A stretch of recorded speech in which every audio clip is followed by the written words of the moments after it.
Sir మనం లగచర్ల ఘటన చూసాం సార్. కలెక్టర్ల పైన రైతులు పరిగెత్తించి మరి రాళ్ళు విసిరారు. సో, అదంతా కూడా వీడియోస్ వైరల్ అయిపోయాయి. అయితే ఈ కేసులోకి సంబంధించి బీఆర్ఎస్ మాజీ ఎమ్మెల్యే పట్నం నరేందర్ అరెస్ట్ అయ్యారు. అయితే ఇప్పుడు అతనికి సంబంధించిన రిమాండ్ రిపోర్ట్‌లో సంచలన విషయాలు బయటపడ్డాయని చెప్పేసి చెప్తున్నారు. మొత్తం కేటీఆర్ గారే ప్లాన్ చేశారని కూడా అంటున్నారు. మరి కేటీఆర్ గారు అరెస్ట్ అయ్యే అవకాశం ఏమైనా ఉందా? అసలు రిమాండ్ రిపోర్ట్‌లో ఏముంది? యాహ్! మనకి వికారాబాద్‌లో దుద్యాల మండలం దగ్గర లగచర్ల అనే గ్రామంలో మొన్న కలెక్టర్ మీద, తర్వాత అధికారుల మీద కొంతమంది దాడి చేశారు. దాదాపు 42 మందిని ఇప్పటివరకు గుర్తించారు నిందితులుగా. అందులో చాలా మందిని అరెస్ట్ చేశారు. సో, వీళ్ళు ఎందుకు దాడి చేశారు కలెక్టర్ మీద అంటే, అక్కడ ఫార్మాసిటీ కట్టడానికి భూసేకరణ కోసం కలెక్టర్ గారు రైతులతో మాట్లాడి భూమిని సేకరించి ఫార్మాసిటీ కట్టాలని. అక్కడ ఈ ఫార్మాసిటీని కట్టడానికి రైతుల్లో వ్యతిరేకత కొంత ఉంది. దీన్ని ఉపయోగించుకోవాలని బీఆర్ఎస్ ప్లాన్ చేసిందంటే కొంతమందిని ఆర్గనైజ్ చేసి దుందుడుగ్గా వెళ్దామని డిసైడ్ అయినట్టుగా తెలుస్తుంది. సో ఇప్పుడు ఇక్కడ 2 వాదనలు ఉన్నాయి. ఒక వాదన ఏంటంటే ఇక్కడ రైతుల్ని ఎక్కువ మందిని అరెస్ట్ చేస్తున్నారు. లగచర్ల రైతులను అరెస్ట్ చేయడం కరెక్ట్ కాదు. రైతుల మీద ఈ దమనకాండని ఆపాలి అని బీఆర్ఎస్ అంటుంది. ఇటు పౌర హక్కుల సంఘాలు కావచ్చు, మేధావులుగా తెలంగాణ మేధావులు, ప్రజాస్వామికవాదులు కావచ్చు, అందరూ కూడా మాట్లాడుతున్నారు. కానీ ఇటు ఐజీ సత్యనారాయణ ఈ కేసు విషయంగా మాట్లాడాడు. అట్లాగే ఇప్పుడు కొడంగల్ మాజీ ఎమ్మెల్యే, ఆ తర్వాత బీఆర్ఎస్ నాయకుడు పట్నం నరేందర్ రెడ్డిని అరెస్ట్ చేశారు. ఎందుకంటే ఈ మొత్తం ఈ దాడి వెనక భోగమోని నరేష్ అనే ఒక అబ్బాయి, భోగమోని సురేష్ అనే ఒక అబ్బాయి దీని వెనక ఉన్నాడు. ఈ ఈ సురేష్ ఇతనే అనుచరుడు, పట్నం నరేందర్ రెడ్డి ప్రధాన అనుచరుడు.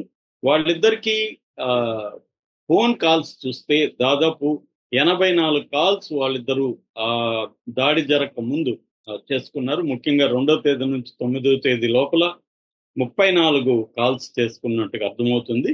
అయితే దాడి జరిగిన రోజు మాత్రం ఎటువంటి కాల్ లేదు. అంతకు ముందే ప్లాన్ గా చేసుకున్నారు.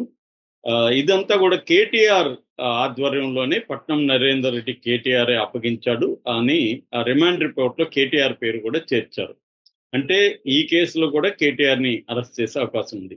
ఎందుకంటే మనకు తెలుసు ఆల్రెడీ ఫార్ములా ఈ రేస్, ఎలక్ట్రానిక్ కార్ల ఫార్ములా రేస్ ఏదైతే ఉందో దాంట్లో 55 కోట్ల కుంభకోణం జరిగిందని చెప్పి దానికి సంబంధించి 17A పీసీ యాక్ట్ అంటే ప్రివెన్షన్ ఆఫ్ కరప్షన్ యాక్ట్ కి సంబంధించి 17A సెక్షన్ ప్రకారం ఒక మంత్రిని అరెస్ట్ చేయాలంటే, అంటే మంత్రిగా ఉన్నప్పుడు కుంభకోణం జరిగింది కాబట్టి గవర్నర్ పర్మిషన్ కావాలి. ఆ గవర్నర్ పర్మిషన్కి ఆల్రెడీ అప్లై చేశారు.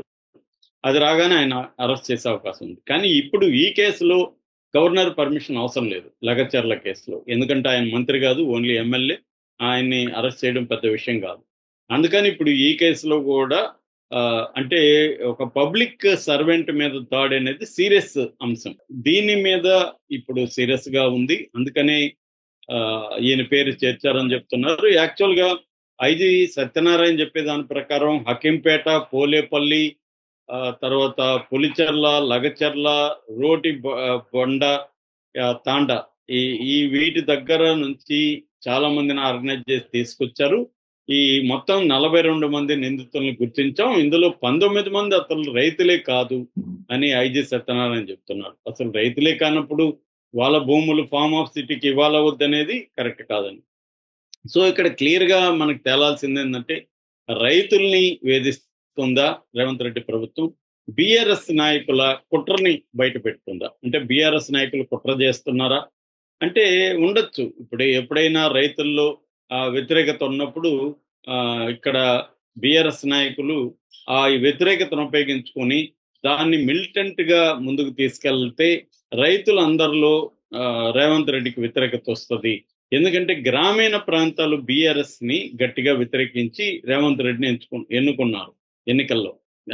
అర్బన్ ఏరియాల్లో బీఆర్ఎస్ కు ప్రోగానే ఉంది, రూరల్ ఏరియాల్లోనే బీఆర్ఎస్ కు వ్యతిరేకత బలంగా ఉంది. ఇంకా పార్లమెంట్ ఎన్నికల్లో అయితే అత్యంత ఘోరంగా పర్ఫామ్ చేసింది బీఆర్ఎస్. అందుకని ఇప్పుడు బీఆర్ఎస్ ఏం చేస్తున్నారంటే రూరల్ ఏరియాలని ఆర్గనైజ్ చేసి గట్టిగా మనం ఫైట్ చేద్దామన్న ఉద్దేశంతో ఉన్నారు. ముఖ్యంగా రైతుల్ని పెద్ద ఎత్తున రెచ్చగొట్టాలనే ఒక ప్లాన్ అయితే బీఆర్ఎస్ ఉంది. ఎవరైనా రాజకీయ పార్టీ అన్నాక ఉద్యమాలు ఎలా చేయాలి, దాన్ని మిలిటెంట్గా ఎలా తీసుకెళ్లాలి అనేది ప్లాన్ చేస్తారు. అందులో కొన్ని వ్యూహాలు రచిస్తారు. వాళ్ళకి వ్యూహంగా కనబడేది యువతల వాళ్ళకి కుట్రగా కనబడుతుంది. సో బీఆర్ఎస్ రైతుల్లో ఉండే వ్యతిరేకతను ఉపయోగించుకొని ఈ అంశాన్ని ఉపయోగించుకొని చేయడం తప్పు కాదు, ఉద్యమం చేయడం. కానీ దాడి చేయడం అయితే ఖచ్చితంగా కరెక్ట్ కాదు. ఎందుకంటే కలెక్టర్లు కానీ ఇంకొకరు కానీ ప్రజల కోసం పనిచేసే అధికారులు, ప్రభుత్వం తరపున పనిచేసే అధికారులు, వాళ్ళ మీద దాడులు చేయడం అయితే కరెక్ట్ కాదు. అది ఖచ్చితంగా చట్టరీత్యా నేరం. అది ఎవరు చేసినా, రైతుల పేరుతో చేసినా, ఇంకొకరు చేసినా అది చట్టరీత్యా నేరం. వాళ్ళు ఉద్యమాలు చేయొచ్చు, అది ఉద్యమాలు చేయొచ్చు, వాళ్ళు నిరసన తెలియజేయచ్చు, శాంతియుతంగా తెలియజేయడానికి అనేక పద్ధతులు ఉన్నాయి. అవన్నీ ఫెయిల్ అయితే ఇంకొంత అగ్రెసివ్ వెళ్ళొచ్చు. కానీ దాడులు అనేది, ఫిజికల్ వైలెన్స్ అనేది కరెక్ట్ కాదు.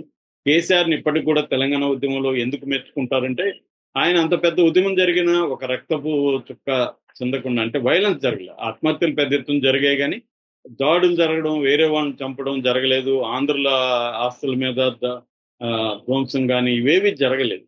అది కేసీఆర్కు దక్కిన ఘనత యాక్చువల్గా. కానీ ఇప్పుడు ఏం జరుగుతుంది, ఒక కలెక్టర్ల స్థాయి నాయకుల మీద దాడులు చేయడం అనేది జరుగుతుందని చెప్తున్నారు.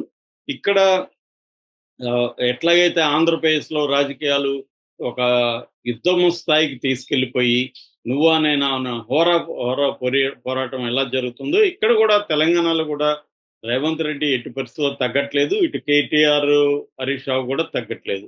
ఒక హోరాహోరీ పోరాటం అనేది ఇక్కడ కూడా జరుగుతుంది.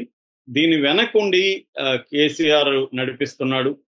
వాళ్ళిద్దరిని చెరొక వైపు తీసుకొని ఉద్యమాలు చేయమని చెప్తున్నాడు, గైడ్ చేస్తున్నట్టుగా ఉంది. ఆ కేసీఆర్ కూడా ఏంటంటే రైతులని ఫోకస్ చేస్తే, రైతు ఉద్యమంగానే వస్తే, పట్టణ ప్రజలు ఆల్రెడీ మనకున్నారు కాబట్టి గ్రామీణ ప్రాంతాలంతా కూడా వ్యతిరేకత వస్తుంది రేవంత్ రెడ్డికి. అప్పుడు దీన్ని ఉపయోగించుకొని ఒక రైతు పాదయాత్ర, రైతు సంఘీభావ పాదయాత్ర అట్లాంటిదేమన్నా కేసీఆర్ కూడా ప్లాన్ చేసే అవకాశం ఉంది. లేదా ఆయన ఆరోగ్యం సహకరించకపోతే బస్సు యాత్ర కానీ అలాగా ఒక ప్లాన్. ఈ లోపల వీళ్ళు ఉత్తర తెలంగాణ, దక్షిణ తెలంగాణ అని పాదయాత్రలకి కూడా ప్లాన్ చేస్తున్నారు బావభౌమర్ది కేటీఆర్ అండ్ హరీష్ రావు.